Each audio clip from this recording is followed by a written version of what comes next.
Bienvenidos una vez más al encuentro con la lectura crítica para las pruebas Saber Pro. Esta es la tercera parte. ¿Cómo iniciar la lectura de un texto en las pruebas Saber Pro?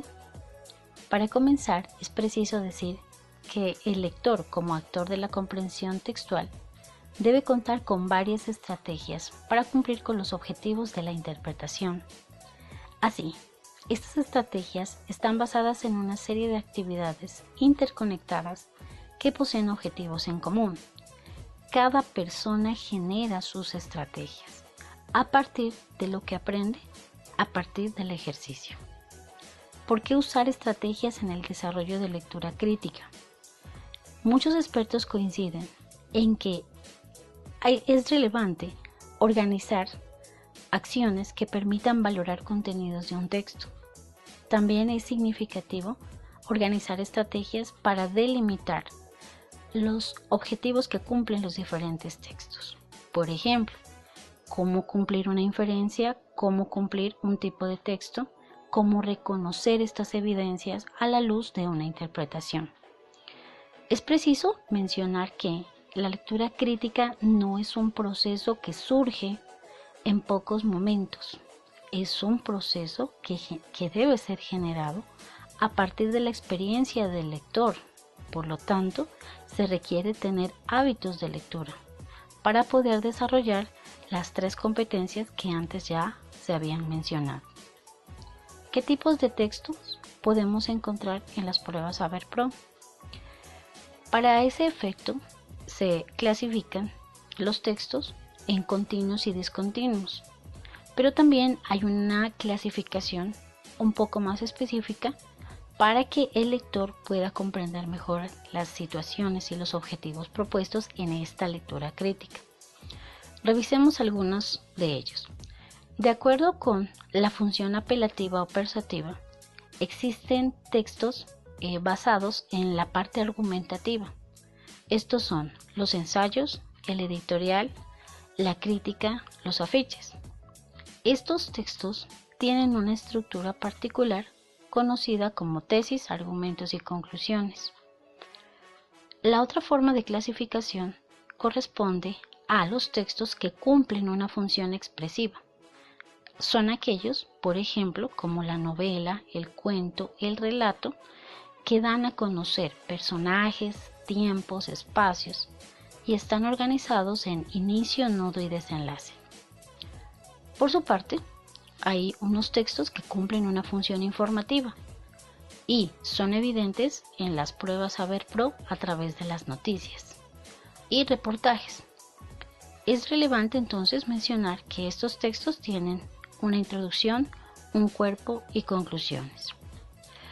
Alrededor de la lectura crítica es relevante recordar que es menester integrar las inferencias a la parte interpretativa. ¿Qué son y cómo plantear estas inferencias? Básicamente, estas inferencias se relacionan con cualquier información que se extrae del texto y que no está explícita o que no es evidente en el texto, pero sí se la entiende. De acuerdo con ello, todos los autores ponen pistas, organizan estos elementos para que los lectores retomen esta información y puedan construir esas informaciones escondidas. Para poder plantear inferencias de un texto, se debe comprender cuáles son los elementos textuales, cuál es el mensaje del texto, reconocer las pistas dejadas por el autor. También organizar elementos en observación para poder definir un nuevo mensaje a partir de lo que ya se ha mencionado. Finalmente, ¿cómo comenzar a leer un texto? Cada lector propone una ruta, cada lector organiza sus propias estrategias. En este caso vamos a dar una corta ruta que puede facilitar la comprensión textual. Primero es relevante que el lector se apegue al texto concentrándose en el contenido y recuerde que va a activar los conocimientos previos. De ahí viene la importancia de haber generado antes hábitos donde la lectura haya sido una constante. En segundo lugar, después de leer los textos, es relevante que se relacione con las preguntas, como ya se había mencionado en otro módulo. Cuando el lector relaciona texto y preguntas, está estableciendo una relación también de intertextualidad. El lector, a medida que va leyendo, le van surgiendo predicciones que pueden ayudar a comprender mejor el texto. Si el lector está atento a dichas predicciones, puede lograr mayores significaciones.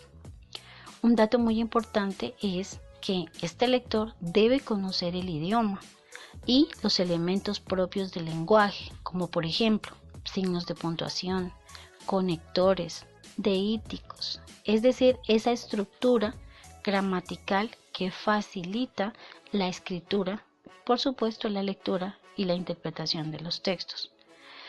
Una clave importante y se enfatiza en esta parte: la lectura crítica no es un proceso que surge de la noche a la mañana, o no es un proceso que surge solo con hacer unas cuantas preguntas.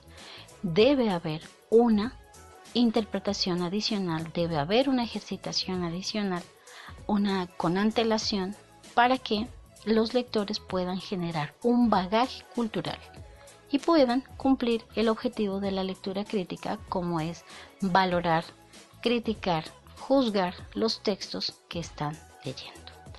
Bueno amigos, muchas gracias por este acompañamiento. Esperamos que estas estrategias sean de utilidad para mejorar su comprensión de lectura. Hasta pronto.